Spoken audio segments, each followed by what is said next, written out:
time for In the Gun, thanks to Grays.com, Australia's leading online auction marketplace. 1300 736 736 or send us a text 0433 1116 if you want to place someone or a team in the gun or a coach. It could be this weekend. Kingy, who's in your gun? Last week I put Nick Dacos in the gun and he didn't like that, so I got a bit nervous about that. No, we just had a discussion. Just a discussion. So I'll tell you what. This week there's a common theme. I'm putting the Essendon and Deep 3 in there, right? And I've shown a lot of vision over the last 7 days as to why. And they're at an age and a stage of their careers where I think they should be delivering more. And it's not necessarily making errors. And we had a good argument or / discussion with Hodgie last week. It's not really about making mistakes or errors. It's about getting organised behind the ball. They're experienced enough. They're capable enough. It's been an area of high investment for the Bombers. I mean, you don't go and get an acquisition like Ben Mackay to become the same product as last year. And that's essentially what they are right now. The domino effect of having him at fullback hasn't featured. We haven't seen Ridley become the Tom Stewart type player that we thought at the start of the year. And they're still, in my opinion, playing Ridley and Laverty on the big beasts that beat them last year and the year prior to that. So I say get organised, get your work in order. They're up against St Kilda this week, who've got Membry, Caminiti and Higgins. Now, they have to get this job done. If they are to correct and to become the team that we thought they were mid-year, we thought, this has changed, this looks different, they've got to get hold of this group. They've got to be able to stand up behind the ball and hold them. A team that hasn't scored freely over the previous 6 months, they have to hold them to 6, 9, 10 goals, a really low figure to give their offense a chance. 75 points or less, I reckon. I reckon it's a statement game for Essendon this week, a statement game of how serious this team is. And, I mean, there'll be a lot riding on the result of this game for them in particular and the response. Where did you see the Ben Mackay discussion that we had with Hodgie last week? No, so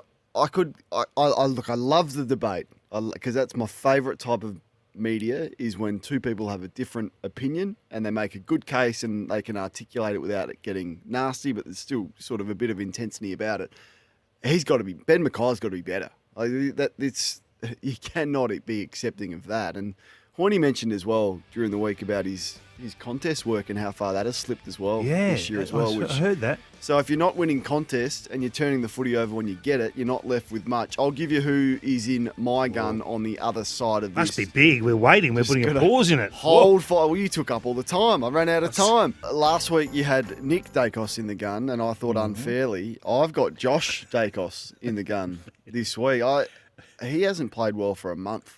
Josh Dacos, the All-Australian wingman last year, the best wingman in football, needs to start impacting games more. He sent the football inside forward 53 times in the last 3 weeks. 3 times. Is that right? 3 times.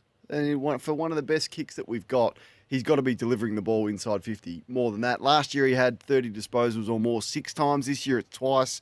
He's not kicking goals like he did last year. 16 goals last year from the 26 games, just the 7 this year. Hasn't kicked a goal for 3 weeks. So I just feel like he's got to get back to his All-Australian best and help his brother and the other midfielders that I said last week needed to help and ease the strain of the reliance on Nick Dacos. So Josh Dacos is in the gun. And I'm just going to put you in the gun, if you don't mind. Oh, yeah. Go for it. Well, I really liked this question this morning to Sam Mitchell. Well, ask every coach this question about this time of year, Mitch, and you're not allowed to give me a cliched answer like the next one or something silly like that. Who has been the toughest coach's box to coach against this year? Great question. And it was What's wrong with that? It was that good, but I reckon I'd heard it before. But I just said that. Well, this was you asking Sam Mitchell the same question a month ago. Well, that's I just said. Every coach throws something different at you, Mitch, and you throw something different as a coaching staff to the opposition week on week. To this stage of the season, who's been the toughest coach's box to go head to head with? And guess what? Did I just not say his that? His answer didn't change. Well, he has coached another month of footy, so it's a relevant question. I know what's happened here. The reason question. I've got you in the gun, I know what's happened here because you're not a fan of Kenny at all. So now hang on. The first time you're doing the reheating incorrectly. The first time He's an average coach. He's not a great coach, is what I say. Well, I said you're not a fan. It's to say average is fair. Yeah, he's average. And you're not a fan. So Average. the first time you got the answer you didn't want, you got a Port Adelaide answer, and he answered Ken Hinkley. So you thought, I didn't like that answer. There's been a month. I'm going to see if Sam Mitchell comes up with another coach. You reckon I remembered that from a month ago? He came up with I Kenny can't remember what we again. did last week. That's shattering for you, isn't it? No, not at all. No, that's good to hear. Good to Kenny. hear. I like to hear coaches talk about what they've experienced. That's why he's on, isn't it? Kenny. Well, you sacked Kenny. What are you talking about? Didn't sack. You said I last said- week, and No, I'll the week play the before. audio if you like. The week before, I'll tell you You exactly said, what "Oh, I well, Josh said. Carr wouldn't want to do this, and Josh Carr wouldn't No, want to do that." with Dan Houston. Yeah, I still have a strong sense that this time next year, Josh Carr will be the coach of Port Adelaide. Yeah, What about round one next year? Who I coaches think there's Port Adelaide? I think there's a fair chance. Who it'll be coaches Josh Port Carr. Adelaide in I round don't one? have the definitive answer for that, but if I was betting on it, I would think. No, I don't want you betting on it. You talk about Port like you talk about every other club, right? Who coaches Port Adelaide in round one, 2025? It's an impossible question to answer because I don't know the answer. My gut feel would be that it would be Josh Carr. Josh Carr. Yes. And where does Kenny end up? Oh, he'll end up somewhere in football. There's clubs already ringing for his services, and rightly so. He's been an excellent They're ringing. coach. Yeah, of course they are. Of Who's course they ringing? are. Oh, there's plenty. There'll be plenty ringing for Kenny. Don't worry about that. Do you expect him Kenny's to end up fine. at the Eagles? I don't think it'll be at the Eagles. No, I don't think that. I don't think that phone call's even been made yet from the Eagles to Ken Hinkley. That's as best as I can read it. Anyway, that was in the gun. Kingy's in there. Josh Dacos is in there. Essendon's big three are in there, or their deep three. Grays.com, Australia's leading online auction marketplace. It's easy to buy and sell with Grays. Jeremy Nice. is on the line. Jeremy, you're speaking to David King. Kingy, I want Kingy in the gun for being an absolute Hawthorn hater. Hater? Why does he keep being What do I do? miserable What about do I Nick do? Watson? You say Nick Watson plays for free kicks every time he gets one. grump, when isn't he? you're looking at goal kicking, Not you're convinced, miserable about Jeremy. how many- I'll do you a deal, Jeremy. I'll do you a deal, right? All right. If you can find the audio where I've said he plays for free kicks, I will have the rest of the year off. All right. That's a good challenge. I will dig it up. And what can I send it in via email? However you like. Sam.watson at sen.com. Jeremy, tag my Twitter account and David King with said. But if you can't find it- with said audio, But if you can't find it, what will you do? What will I do? Yes. I will. Hmm. Let me think about it and come back to you. I'd like you to think about what you're saying before you say it, because that's not true. I've never said that. I said that I have been critical of his goal kick. I asked Kane, what is he doing to improve it? Since then, we've found out he's working with the coach. They're the sorts of things we're discussing. It's not being hard on a guy. We're looking for growth. We're talking about all of them. Do you hate Hawthorn though? Do you hate I Hawthorn? said last Sunday night, I think there's showtime. You have to watch them. You have to enjoy them. But you're talking about them like they're sitting second on the ladder. They've improved. They're coming with a rush. About them like they're I second on the like their ladder. clearance game. I like what their mids are doing. I like what Big Meekie's doing. I've shown Meekie more than any other ruckman for this year. So I disagree with you, Jeremy, but I just don't fall in love with them as much as some. If you can Call find us that again, please. audio, Never in your tag life. me in Twitter, Jeremy. And if you can't, Jeremy, have the courage to ring back next year and say, I was wrong. Bring us up next. If you're wrong and you've got a week to find it, if you can't find it, I want you to ring up next week and admit you were wrong. But if you Mate, can find it, I'll be highly entertained by this.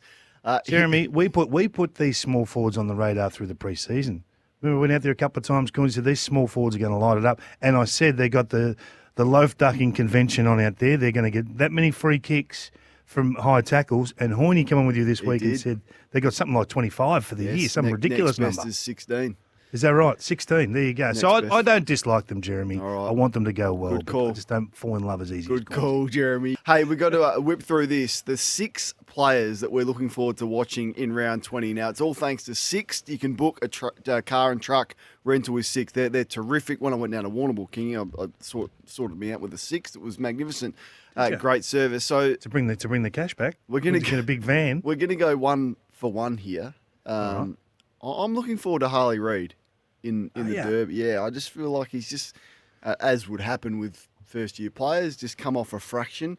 Can Harley Reid absolutely explode and take it up to Fremantle. He's got some help around him with some inclusions back into that midfield for West Coast. Can we see the best of Harley Reid? I'll be excited if we can, because to be completely honest with you, there's not much else worth watching in that game the way that it's shaping up to be. Can he Very turn one good. on? Short prep, Charlie Dixon, third game back, 1-1 against the Suns, 4-2 against the Tigers. Can he do it 3 weeks in a row? They desperately need him against the Blues tonight to have a big performance. That's what I'm looking to watch. Short prep Charlie. Now, Taylor Walker is back, my man, and I'm just not sure he works in the same side. He's not your man. He is not your man. I'm just not sure that he works in the same side as the Thrill Seeker and Darcy Fogarty, who were excellent last week. So the pressure is on Darcy Fogarty to find a way when Taylor Walker is back in. Now, Fogarty's going to captain this side on Sunday with no Jordan Dawson, so he's going to be the skipper. And it was as good as I've seen him play last week with 4 goals, 9 score involvements. He had 17. I thought he was excellent. Can he do it with Tex in the side? So I'm looking forward to Good Darcy. call. I want to see Mitch Hinge in the middle, by the way. Yeah. Jack Ginnivan, PB 31 and 2 goals last week.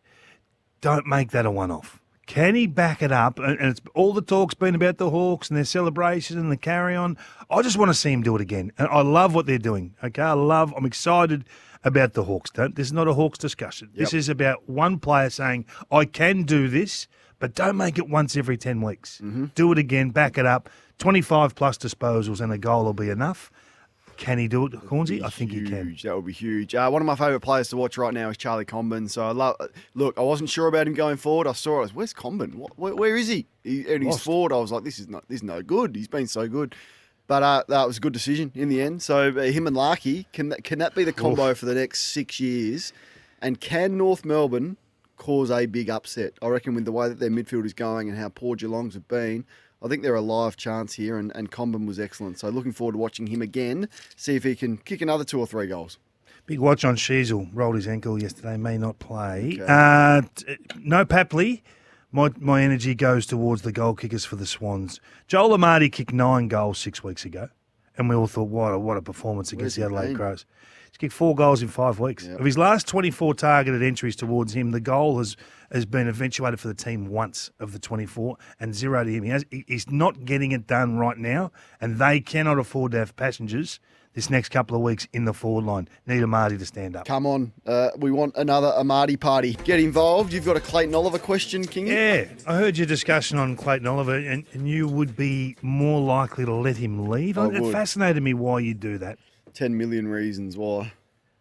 10 million reasons why. So it's just a financial transaction. I just think that's such a burden on your cap to have that much tied up in a player who has now become a significant distraction for the footy club. I don't think there's any doubt about that. And can you get equal performance for a less figure?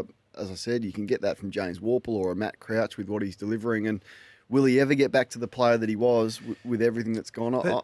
I don't know that he can. But that discussion, isn't this the exact reason why I said you had to let Brodie Grundy leave? Because you couldn't have $1 million sitting in the seconds. Well, it's a little bit different. Why?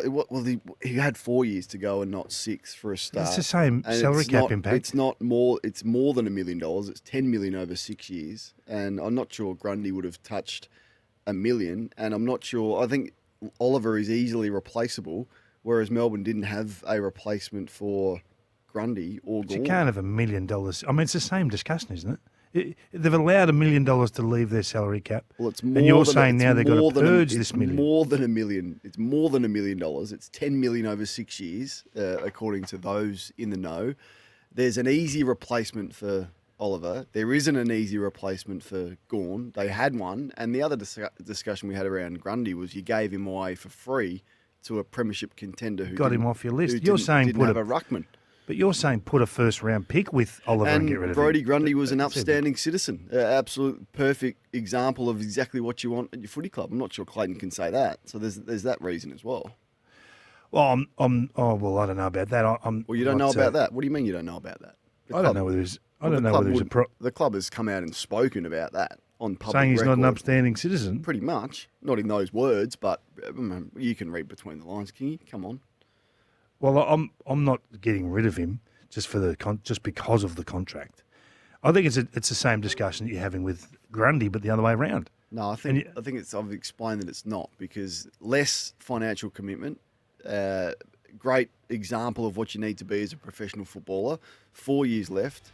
Yeah. Giving him to a premiership contender for free. Let's put a Twitter poll out: to keep or to purge. Kingy, what's on your agenda? If Dan Houston leaves the Power and they, as reported last night on the midweek tackle, get Perryman in, so a small downgrade as the halfback flankers swap spots, and they get some draft picks in, are we trending towards a reset sort of rebuild here? No, I wouldn't have thought it's a rebuild. I would have thought But for this group, I mean, you're going to have Boak 35, Dixon 33. Do they go on? You got Wines, Aliir, all 30 plus. Yep. Like what's if you're not rebuilding, resetting with this group? What are you charging? Well, I just don't think they don't have the capital to rebuild. So obviously Houston's got 4. I think he's got 4 years left. So good luck trying to get a trade that's going to suit all parties with that one. So I think it's unlikely. And Port will be asking for 2 first-round picks. Do Melbourne have that? Are they prepared to give it? Probably not. Might be in the too hard basket. It's not the worst situation for them to be in, though, with Houston at 27, as good as he is, because they got no draft picks. They got nothing. But whilst you still have a midfield that looks like the 3 that they've got in their prime or coming into their prime. You need more than that, though.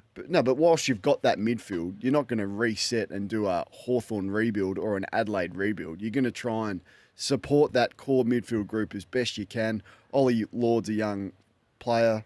Todd Marshall is young enough. They've got Burgoyne on the wing. So there's enough there to reset around the group that they've got. To achieve what? I don't know. What else are you going to do? I'm just asking. So you think they're still just charging on to glory? Well, they've said as a footy club, we're never rebuilding. David Koch. We're never rebuilding. Well, that's what they've said. They think it's a was it a coward? Coward may have been too strong, but they use words to that effect that if you rebuild, it is cowardice, and that they. So you still think they'll be in the premiership window? It's not what I think. I'm asking what you think. No, I don't think they'll be in the premiership window. I think as I've told you many times, I have serious concerns about their list, and that's why I think it's been a pretty good job. Eight All Australians. But you're just telling me they need a rebuild. I'm asking, is this a rebuild if Houston leaves? No, it's a reset. Because I think he's their quality player north of 25. He's the only one. Yeah, the only one. North of 25. Yeah. No? Disagree? No, I'd have to look at the age, the birth certificates of all of them, and what do you got study for it a bit deeper. So Adam Kingsley has re-signed for 3 years, which I think is terrific. And he's out of contract at the end of 2025, which had me thinking about the other coaches that are out of contract at the end of 2025 and who deserves an extension, because the Giants, he's the guy. He had a year to go, but we're all in with Adam Kingsley. Sam Mitchell, end of 2025. Surely Hawthorn are re-signing him as quickly as they possibly can. So, tick. Re-signing him? There's no hurry. There's no hurry. But you're happy with the Giants, with Kingsley? You're happy for them to make their decision, yeah. But there's no hurry, though, is there? Well, stability. Where are they going? Where are they going, really? If Mitchell... How many actually move? Not many, but I think there'd be a few picking up the phone to Mitchell. Yeah. To try and get him out of Hawthorn? Yes, 100%. Who would be trying to get him West out? Coast, if they could get him, absolutely you would get him. I just don't think they leave. I think we talk about this a lot, and they really. What about for the amount of people that individual leave? Though, and for them being at their best, the security, the stability, your family, you're set. It's a pretty fickle industry. Not a lot of job security. Do you factor that in? Yeah, to do it for Sam. Yeah, and to endorse him. Absolutely. There's a couple of others I want to discuss. What about Longmire? Well, he's the second best coach in football. He's at the end of 2025. They're on top of the ladder. They're flying. Why not? There will be someone He's 53. Why not extend him now? He's got 10 years left. I just don't think there's any hurry. I don't think the coaches are too concerned. They're comfortable with their surroundings. And if Longmire wins the flag this year, he'd be selling himself well short of the financial market. You just put a clause in there. It's just, a clause? Yeah, a significant uplift if we do win the premiership. It's just interesting how clubs... I'd be waiting. There's many others. Ken Inkley, of course, you wouldn't be... I think with the Tasmanian discussion, though, Cornsey, we'll get an idea on who is in the frame for that at this stage next year. because you're going to have to appoint early. You're going to have that coach hand the first jumper to that first draft pick. So you sort of derailed my segment here. What I wanted to do was give you who I think should re-sign. Okay, who resigns? Who resigns? I would sign. I think Longmuir has done enough to suggest with the group that they've got. I'd go. Yep, I'm happy to give him a contract extension now. Mitchell, yes. Longmire, absolutely yes. Fagan, I'd just done everything right, but I'd probably just hold, and the Tasmania discussion happens there. So I think that's one for 6 months down the track. Beveridge the same. I'd be holding on Luke Beveridge. Hinkley I would hold. That's sort of how I see the coaching landscape. But really interesting next 12 months with those coaches coming out at the end of 2025.